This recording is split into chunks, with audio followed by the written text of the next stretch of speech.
C'est impressionnant ce harcèlement que vit Jean de la part des hommes religieux de son époque. Qui es-tu? Qu'est-ce que tu dis de toi? Je ne suis pas. Et il se retrouve presque dans la défensive.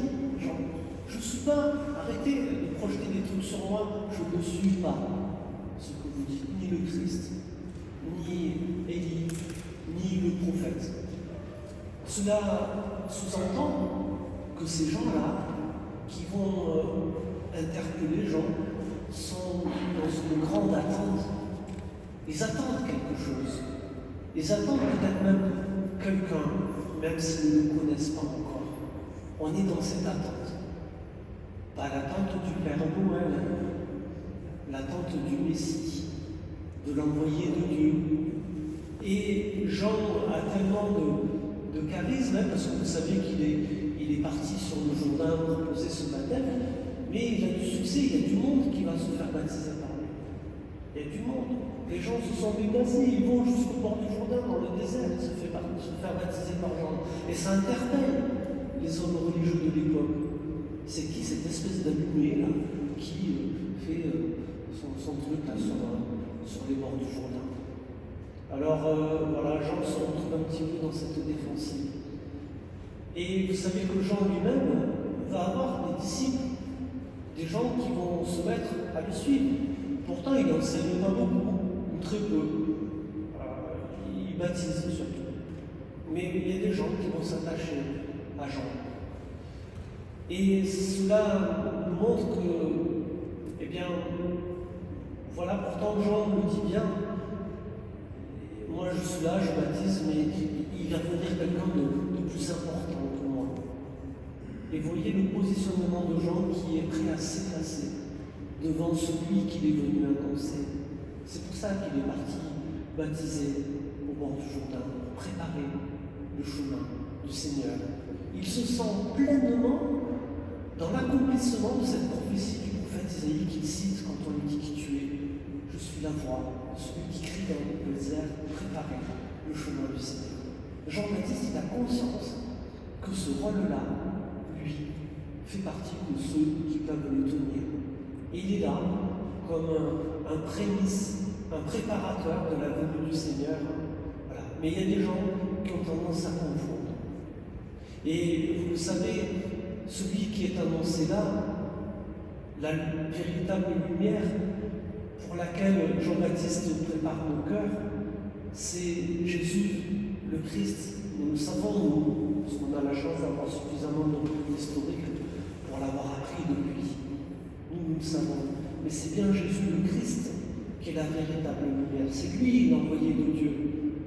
C'est lui le Messie. Peu importe les qualificatifs qu'on va lui donner, c'est lui qui est Dieu. Et tout en étant homme, il va venir nous visiter. Il vient habiter notre humanité. C'est vraiment lui, le Christ. Mais vous le voyez, on peut vite se fourvoyer. On peut vite penser que le Messie, c'est Jean. Parce que les hommes religieux avaient tendance à le penser. C'est pour ça que Jean se défend. Non, c'est pas moi. Et nous pourrions, nous aussi, peut-être, quelquefois, eh bien, nous tromper. Et choisir de suivre des disciples de Jésus ou des gens qui nous représentent à la place de suivre Jésus. Et chers frères et sœurs, il faudrait sévèrement corriger cette tentation que nous pouvons avoir. Elle est très humaine, c'est normal. Nous sommes des êtres humains, on s'attache aux gens, on s'attache aux personnes, mais celui que nous sommes appelés à suivre, c'est lui, c'est le Christ. Et il nous faudra nous rappeler ça, c'est fondamental, frères et sœurs, parce qu'on le voit bien dans l'histoire, on l'a oublié maintes et maintes fois. Il nous faudra toujours revenir au Christ. Paul ne prêchera pas autre chose. Vous savez, lorsqu'il s'adresse aux Corinthiens, en leur disant « Arrêtez de dire que vous êtes de Paul, de Pierre ou d'Apollos. Au nom de qui vous avez été baptisés? De Pierre, de Paul, d'Apollos? Non, vous avez été baptisés au nom de Jésus-Christ. » Vous voyez, dès les premières communautés chrétiennes à Corinthe, cette cette tentation de s'attacher à Paul, à Pierre ou à Apollos. Alors oui, ils étaient peut-être très charismatiques, ces gens-là. Mais eux, ils annoncent le Christ, comme Jean-Baptiste. Et il ne faudrait pas rester focalisé sur celui qui vous désigne le Christ, le poteau indicateur. On n'est pas autre chose. Je ne suis pas autre chose moi-même aujourd'hui qu'un poteau indicateur qui vous indique que celui qu'il faut suivre, celui dont il faut écouter la voix, le message, c'est lui, c'est le Christ. Donc Jean-Baptiste, il a bien conscience de ça. Celui qui nous dit, moi, vous savez, je vous baptise dans l'eau, mais il y a quelqu'un de plus important que moi qui va vous baptiser dans l'Esprit. Parce que l'eau, c'est facile à trouver. Baptiser dans l'Esprit Saint, c'est un peu plus compliqué. Si tu n'es pas le Fils de Dieu, tu n'as pas maîtrise sur le Saint-Esprit. Tu ne vas pas forcément t'oublier parce que tu dis, oh, Saint-Esprit, tu viens là, on a besoin de toi, on a besoin de ton aide. Jean-Baptiste, c'est celui aussi qui va dire, il faut que lui grandisse et que moi je diminue. Je ne suis pas digne de délier la croix de ses sandales. Il a conscience, Jean. Voilà. Et il voit bien qu'il y a des gens qui s'attachent à lui. Et malgré tout, il essaye de s'en défendre et de dire non, regardez, c'est pas moi qu'il faut regarder, c'est lui. C'est le Christ. Et vous voyez ce qu'on est en train de dire là, frères et sœurs, c'est bien la démarche que nous sommes appelés à vivre pendant ce temps de l'Avent.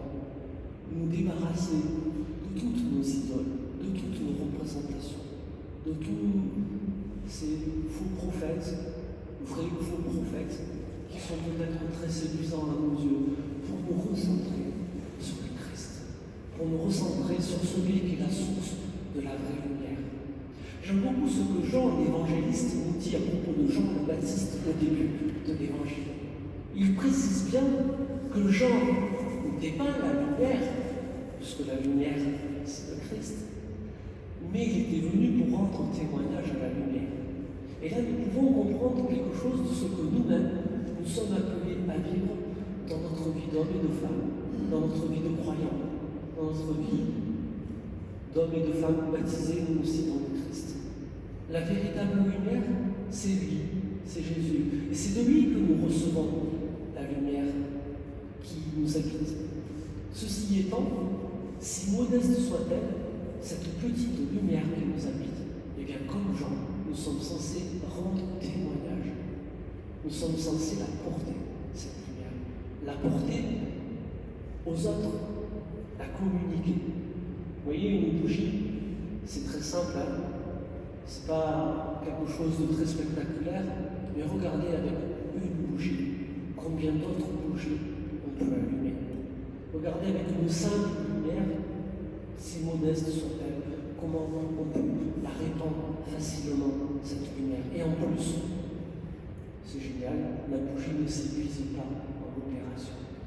Donc rappelons-nous que ce que nous dit Jésus, vous êtes la lumière du monde, vous êtes le sel de la terre. Et qu'en accueillant la lumière de Jésus-Christ, nous qui sommes convaincus que c'est lui la véritable source de la lumière, eh bien nous soyons toujours en capacité d'accueillir cette lumière que nous recevons de lui, et si possible, de la porter autour de nous, à tous ceux qui attendent, à tous ceux qui sont trop enténébrés, à tous ceux qui espèrent, qui ont perdu espoir, que nous puissions être nous ces petits fanals, ces discrets soucis de lumière qui allons jusque dans les ténèbres, rendre le témoignage de notre foi en Jésus-Christ et rendre possible la venue du Christ dans le cœur de tous ceux qui aujourd'hui encore ne savent pas qu'ils le recherchent, mais qui peut-être au fond de même